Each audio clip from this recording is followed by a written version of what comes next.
Hey, what's up? It's Nicole Brewster, also known as Coco. Thank you for tapping into the Elevate Him podcast, where we have tons of topics on how to support our men. Hey everyone, thank you for tapping into the Elevate Him podcast. My name is Nicole Brewster, also known as Coco, and today I have my guest Roland Salas. He has a group called My Father. But real quick, before we get into some of the juicy stuff, I wanted to let you know how Roland and I actually met. He was a family friend for a very long time, still is. But we have gone back, like way back. And when I started Elevate Him, he does photography, I knew kind of his journey. And so I hit him up one night and I said, hey, are you free? Can you come by? I want to share something with you. And, I never shared prior to that. I just was kind of building my business and I was building my board. And what I ended up doing is, contacting him. So he came over and I shared with him my mission, my vision. Obviously losing my brother to suicide, it was super important to me to make sure that, I provided resources and was able to help with, the suicide prevention and getting involved. And he totally understood exactly where I was coming from in that. So I called him up and I was like, hey, can you come over? Shared with them. And it was really cool because at that time he had just started his group on Facebook called My Father, and it geared around men and just what they go through and just, the challenges that men face. So it kind of went, hand in hand. And so we built this whole kind of platform and we worked together on some different things. And when I was suiting these mannequins in my house, it was like, well, how are the suits going to make sense with, the mission and vision? And I just said, well, I want to build confidence in these guys. And I felt that that was a very key point to Elevate Him, because not all suicide is a doctrine, type medicated, you got schizophrenia, you got all this, stuff. It was really about situations and what men were up against and what they were going through. And sometimes those things are, maybe a year long, maybe they're just like a couple days, right? So every situation is different. So building the confidence in the men, giving them resources, because I realized that there wasn't a lot of resources for men. There was a lot for women and children and pets and stuff. So creating such a impactful business, nonprofit, it was really cool to see that you at that time were on the same page. When you told me about it, I was just so like, cool. I was like, wow, you're telling me exactly what I'm doing, just a whole different lane of it. It's pretty cool. So we just got a chance to talk and it was really cool. So I want to ask you a few questions about My Father, maybe why you started, because we ended up just, like I said, just out of the blue landing at the same place at the same time, and it was just a really cool moment. So I'm glad to be working with you and having you here. No, absolutely. I knew you were going to ask me this question. I know how to answer it. That's the thing. So, well, I guess when you came to me and you started talking about men's confidence and all these things, I had went through a divorce probably, I think, 4 years prior to that. Yeah. And when I went through that divorce, I kind of remade myself. I started reading books and learning about like self-care and things like that, and I realized I can be whoever the hell I want to be. Right. Like there's no You're limitless. Definition of, because when I was in that relationship, like I was like, this is who I am, this is the family I have, and then I lost it all. And so I was like, had to remake myself, and then I kind of started reading books, exercising, became really, I guess, self-aware, and I realized that a lot of men aren't. Yeah. And a lot of men aren't, and they don't have self-awareness. And then I think when you don't have self-awareness, you can't have confidence, because you can't be aware of yourself. Like, am I striving for goals or am I not? Right. And so that's what kind of pushed me to help the men. I guess I wanted to help men grow like that. Right. To build confidence, to build self-awareness, to experience like emotional intelligence. Right. And so those are the things that, like, the core values of where My Father comes from. Now, when you do these groups, I know that with it being a private group, we can't get into who says what, but when you have these groups and you're making these connections and you're realizing, wow, guys are really opening up, right? That in itself is super impactful, because we all know that men have a hard time opening up. Clearly, it's emotional. It's, am I thinking about this the right way? I don't want to make any mistakes. There's pride. There's so many layers to a man's whole functioning when it comes to opening up. But when these guys open up, like, what do you see revealed? Like, what's happening? Are they, having like low confidence? Are they, struggling with just working on self-love? Like, where are they kind of gauged? I think it's all over the board. Yeah. There's not really one main thing. I've had guys, talk about suicide. I've had guys talk about issues with their wife, and I've had guys talk about like being single and can't get out of that. Yeah. So it's kind of the whole spectrum of it. Now, like, the reason I started the groups, that is because I can't remember the statistics, but it's like they asked women who they have to go to talk to. Right. And so women have their sisters, their moms, girlfriends. Yeah, we're chatty Cathy's, exactly, right? We get it all But then out. they ask men, who do you have to go to? Right. And I think 85% of men said, I just have my wife or my partner. And that's a lot of burden for your partner to have. Right. And so the groups I created where men need more friends. Like, that's just what it is. Right. Like, it's really hard for adults to make friends, but for men to make friends is really tough. And how does that work, though? I mean, let's say, because I've always found, I mean, even for me, like in high school, it's like I always seemed to have more guy friends because I was kind of more of a tomboy, so are you seeing that there's an impact between, guys feeling safe to share with other guys? Because sometimes that's not, right? No. Sometimes there's an alpha male thing, they're like testosterone, they're feeling like they don't want to confide in that because of judgment or you're not where you're supposed to be, man, or whatever. There's like this kind of doubt. Yeah. So how do you kind of see these friendships connecting? So it's actually the complete opposite. Really? It's really hard for men to open up with men, like you said. But okay. I'm not trying to coddle them. I'm trying to say, hey, you need to get out of your comfort zone.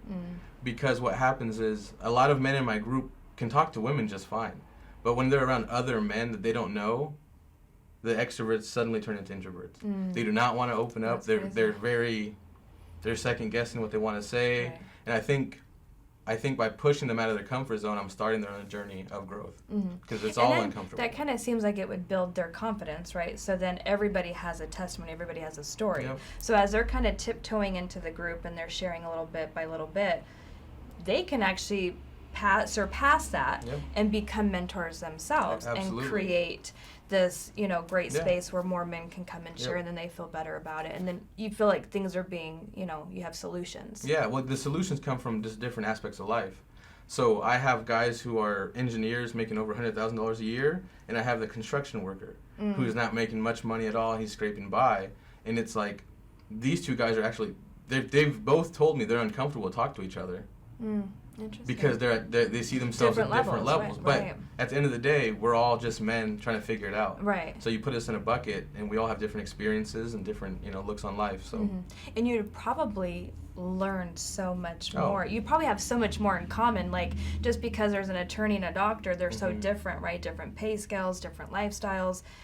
But maybe they have the same bringing up. Yep. Maybe they didn't have a father growing up, which kind of goes back into that. So and the funny thing is that's what we all have in common. The vast majority of these men didn't have a father. They didn't have a father. Okay. And so they all connect to that level, and then in their shortcomings, they all connect. Like, oh yeah, like I have that problem. I have those issues, whatever it may be. Yeah, because I've seen some studies done where, you can talk to a complete stranger of, like, a different race, and people would be kind of standoffish, like, I had nothing in common with them. And then they open this dialogue, and you're like, holy cow, like, I have so much in common with this person. This is crazy. And then that's where the friendship can develop, and long-term and stuff like that, of kind of mentoring each other through things. So, with... the suicide prevention and everything with Elevate Him, what were your first thoughts when I kind of brought it to your attention? Like, because there were so many layers to it, right? Yeah. There was a suicide prevention, there was obviously suicide support grouping, there was the business suits, there was the abundance of resources, and just building it. What were your thoughts on that? To be honest, I was a little confused because there was so much, like, you're doing so much. I'm like, which one is your main one? And then I realized that, like, the resources is your main one. Yeah. And it kind of took me a second to really click. And to be honest, it didn't really click until I had a guy in my group who needed something. And I was like, oh, Nicole has that. Yeah. And then it was like, that's the whole resource. Like, you're just a resource center. Like, everything you do is a resource. So it kind of all clicked for me then. And when we did, we got a chance to work together, right? So I don't know who came up with it first, if it was me or you, but it was like, I have these suits, I need to put them on people, we're not quite there to really, promote it, because it was just really on paper, and I just had the mannequins in my house. But when we had the conversation about let's get some men in these suits and really get some, good footage of seeing the confidence in them, that was a really cool experience, because that was, even for me, they come in and off, out of work, they're kind of grimy, they're dirty, they don't know what's really going on or what to expect. And then just having that interaction with them, and as I'm piecing things together, per size and everything, they're naturally talking, right? They're just kind of engaging. And before we knew it, they're sitting with you, getting ready to get their picture taken after I suit them. And they're like kind of doing this, like, I don't know, they're so nervous. This is totally awkward, out of my comfort zone. But by the time I suited them, talked to them, you got them, you talked to them, when they were done, it was like seriously like GQ mode. They were like model ready, and it was such a transformation even in that like hour. So I'll tell you a little secret that I probably didn't tell you before. Is like I'd lean into them, and and that's what I told every guy was, the camera doesn't know who you are. Yeah. So be whoever you want to be.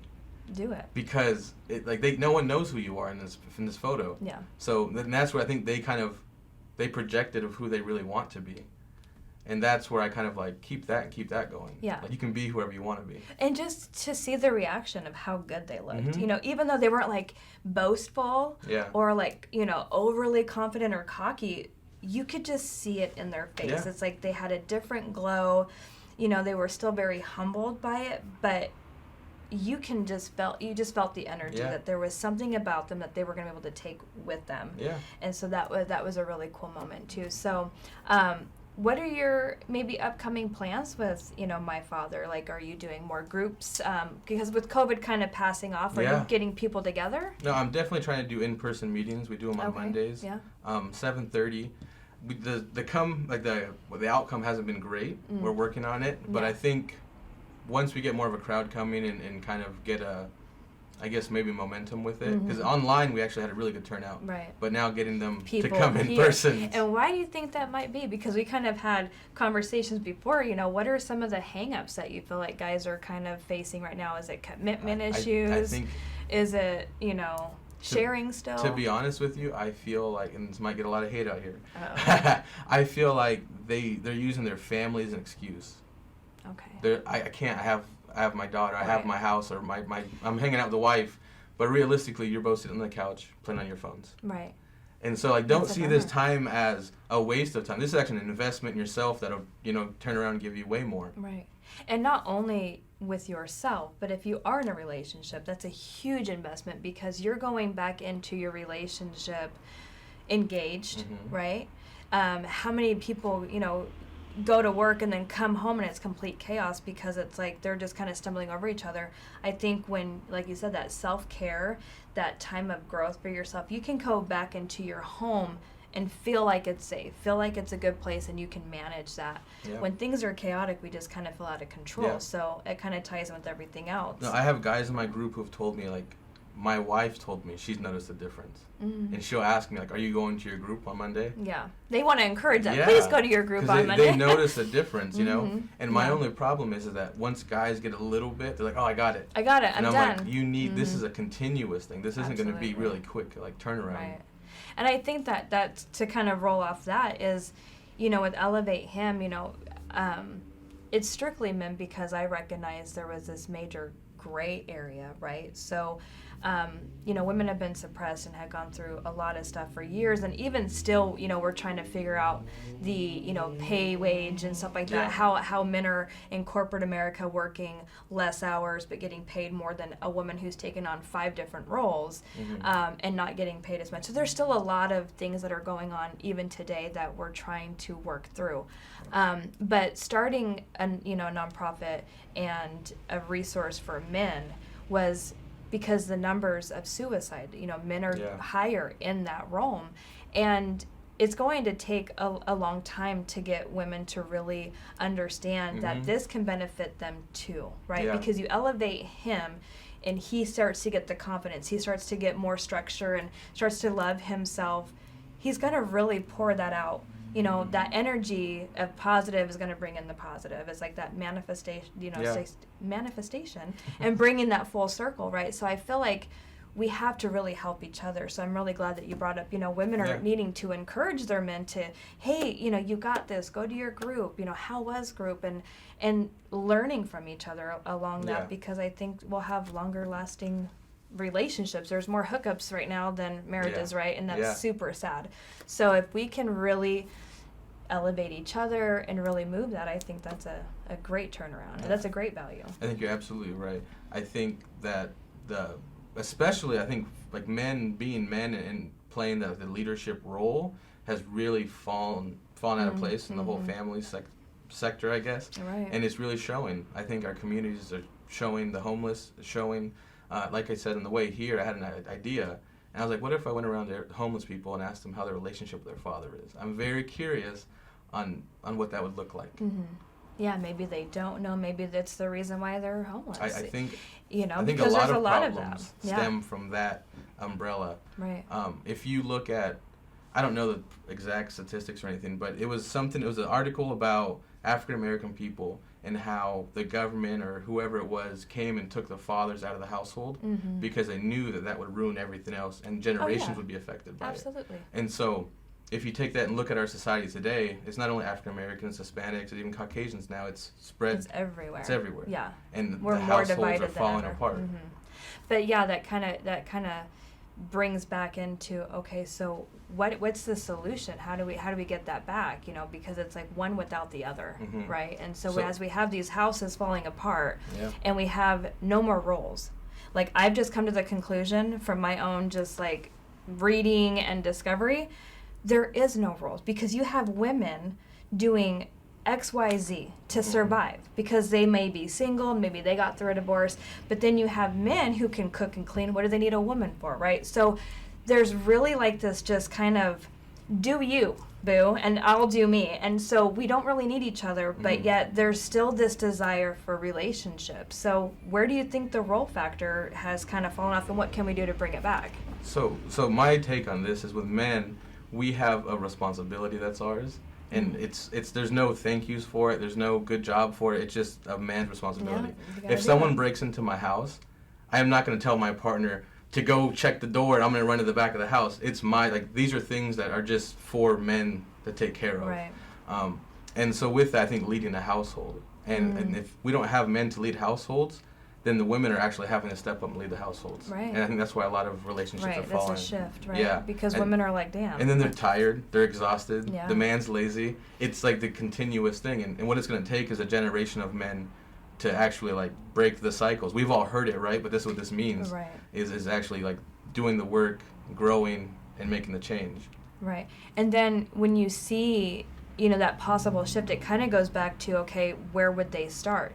Would it be like a group or getting involved in like Elevate Him where, they can have a place to kind of get it back? Because you're right. I mean, when you look at, a father being a father, it's almost like, how do you do that without having a child? So it's like, how can I be a leader if I can't even lead myself? Yep, exactly. Right? So you have to start here. So if we had more resources for men, such as what you're doing, what I'm doing, to create the confidence, to create the skills, to create the dialogue, I think there could be some really amazing turnaround. And then, like you said, it becomes word of mouth and, hey, my friend just did this and I want to do this. And now we found that every man has it in them. Yep. They just got to find it, right? Every man, like what they want is respect.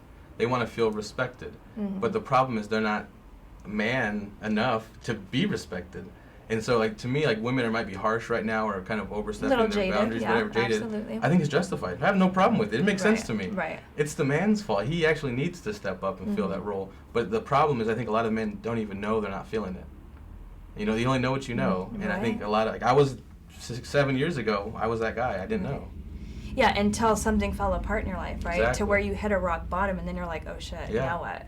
And then you have to discover and re-put everything back together. And that's a lot. And especially with men who already struggle with being emotional, because we live in a society that says you're weak if you cry or you have any feelings.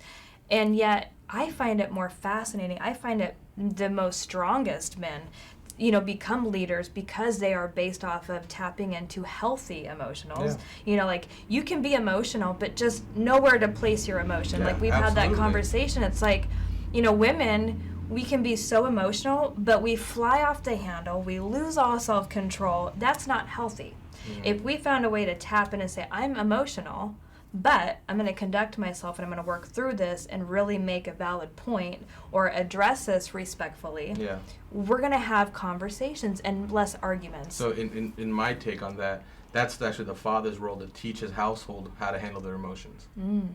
And it trickles down. Like, as a leader, I'm like, my friend, the analogy was perfect. It's like, he's like, oh, like a basketball coach. I'm like, exactly. Like, you're the coach of your family. Yeah, you have to be. In the Christian world, you're the pastor of your family. You're the head, exactly. Of Christ, right? And so you carry yourself with that kind of integrity, with it's a higher standard. It's really what it is. You carry yourself to a higher standard. And there's no thank yous for it. There's no good I know. job. It's just like, you should have been doing this. And that's really sad, right? Because I think as we've geared to technology, we're constantly changing our world. What cars we drive. There's a new car every year. There's a new iPhone every year. I think we're going to get to iPhone 25 or something by the time I go. But it's crazy of just how things are just replenished and just going. But we're still stagnant, we're still kind of here. And some people are really finding growth and change, but if we can promote that and say, hey, this is cool now, and you don't have to do you anymore, we can do us, and we can bring it to a positive. Well, like, go to piggyback on what I was saying before. Like, men want to be respected, and the only way you're going to be respected is to be a respectable man. And it's like, you have to step up to be this respectable man. Right. And that's when you are, it makes a huge difference in how you feel about yourself. Right. You don't have any self, I think as men, we'll walk in a house, we might see the dishes or see the trash, and we'll sit down and we're kind of like, right.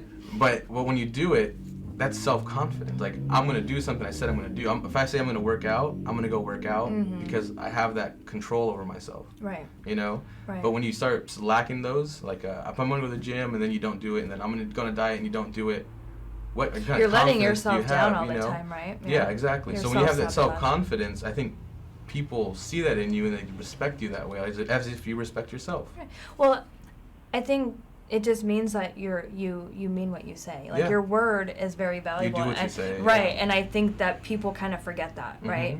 Your word is very valuable. So when you speak on it, be about it, because it means so much. And I think, go ahead. Can you say this? Most men do they do what they're going to say or no?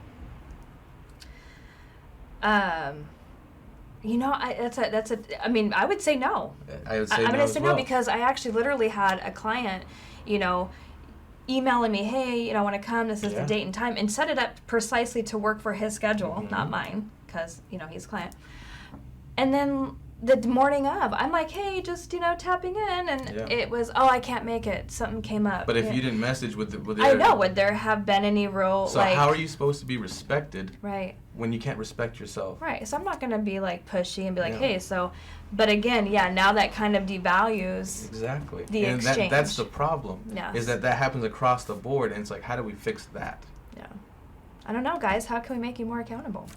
I think it's baby steps. Right. It takes baby steps, and the reason these guys aren't doing it is because they feel like they don't have the confidence, or they don't know how to, or whatever it may be. So you have to gather yourself around people who do know how to. You're the sum of the 5 people you hang out with, that. Right. So you hang out with those people and you elevate yourself to those people. Oh, elevate. It's a great word. I know. But you know what, also, because I know you're defending the women, which I love, I'm definitely a woman. I love the fact that you are team woman. I'm team woman too. However, I have found kind of some flip side because of me personally.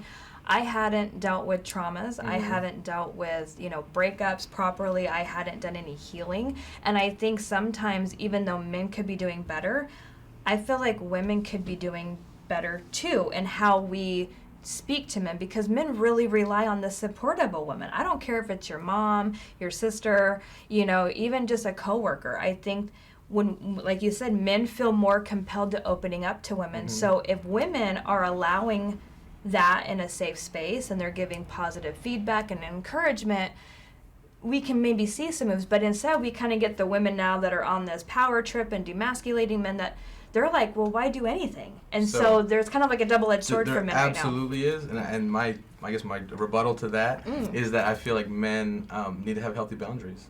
If someone's rude to me, then I'm not going to talk to you. Right. You change your attitude pretty quick. Right, yeah, absolutely. But the men don't have the confidence enough to say, I don't like what you said to me. They don't want the conflict that comes with it. But there doesn't have to be conflict. I can just tell you, I don't like what you said to me, please don't say that again. Right. And then that could be the end of it. It and if you start spouting off, nothing else to talk about, I'm going to leave. Right. But instead, we play these games when we argue, and now we turn this into a fight, and then it's an ongoing fight. Mm-hmm. But then you get the backlash as a man, right? So all of a sudden, now you're setting boundaries. Well, you're an ass. You're rude. But then it's like you share emotion and you show vulnerability. Now you're weak. So really, like, society has really kind of screwed everybody up and how to do anything, because it's almost like everything is wrong. Yeah. Well, I think that it goes again with who you associate yourself with. Yeah. If you're open and vulnerable with someone and they think you're weak because of it, that you probably shouldn't be in that circle then. Yeah. And that's a boundary you have to set as a person. Cut it off. Be done with it, right? And get healthy friends, healthy supporters. And again, that's where you can get healthy from my father. Yeah. You can get healthy with, Elevate Him, and just getting the resources, tapping in, meeting new, men that, can support you along whatever journey. Absolutely. Basically just having some great dialogue and building that confidence, and again, women getting on board and supporting both of us. I think it's important to see women utilizing their voice and their strength, but also be nurturing, right? So I always love talking to you. We always go super deep, and it's always fun. And I just can't wait to do another photo shoot with you. We've talked about getting together, doing some more photo shoots. We have a building together now in downtown Hillsboro. Super excited. We haven't really grand opened, but we're ready. We're ready for guys to come in and to find a place that fits them and their needs, and to just grow, be better, be the person that you always wanted to be. You can come and be that person. There's no one stopping you. Be yourself. No judgment, right? So, okay, so Roland, how can people find you? They can reach me at the website, www.my-father.com. Awesome.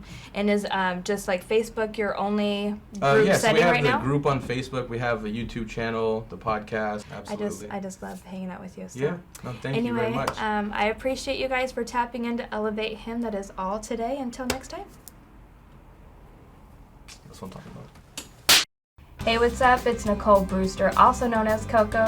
Thank you for tapping into the Elevate Him podcast. Until next time.